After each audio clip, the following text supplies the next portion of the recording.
people who are religious will ask questions like that, like, can you communicate with the dead?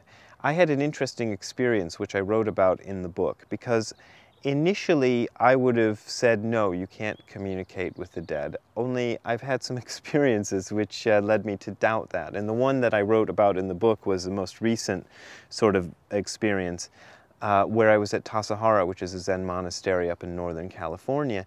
And I had a friend there named David Cody, and David Cody had committed suicide about a month before I arrived at Tassajara. And he had been a monk there for years, and he was a good friend of mine. And so I was at Tassajara, and it was a really, really hot day, and I had to put on my Buddhist robes, which I hate, which are very hot anyway. So I was on a hot day wearing hot clothes, and I was just trying to get out of the heat because I had to go in a couple of minutes into the temple, which would have been nicer, but I had to wait outside. So I'm standing under a tree, just trying to get out of the heat, and all of a sudden David Cody was there.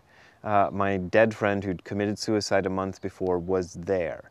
I didn't see him, I didn't hear him, I couldn't touch him or anything like that, but I was aware of his presence very, very clearly. Like, it couldn't have been clearer if he was, you know, sometimes if you have a friend who's standing sort of behind you and you're aware that they're there even though you can't see them. It was like that sort of a feeling. And he stayed for 20 seconds or something, not very long, and then he was gone. And having had that experience, I can't deny it, even though it is at odds with my belief system.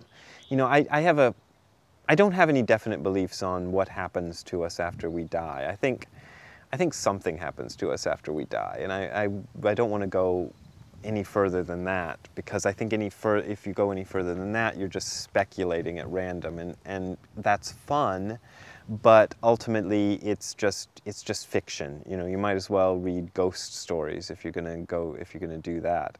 And you know, and ghost stories are fun, and I like ghost stories, but if you want to get to reality, reality is very sort of nebulous and difficult to define.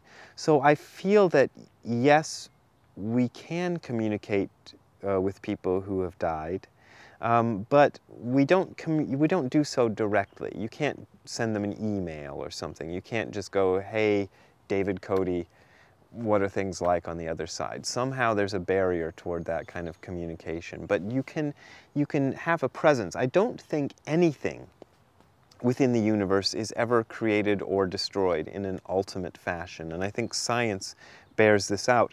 And I think what we think of as our consciousness, which I also think is sort of a mistaken way of thinking of it, but anyway, we'll use that word, our consciousness doesn't die either, any more than the matter that makes up these rocks and dirt behind me.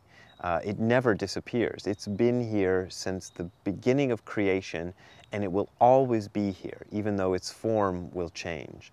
And I think that the spiritual side of our being is also like that.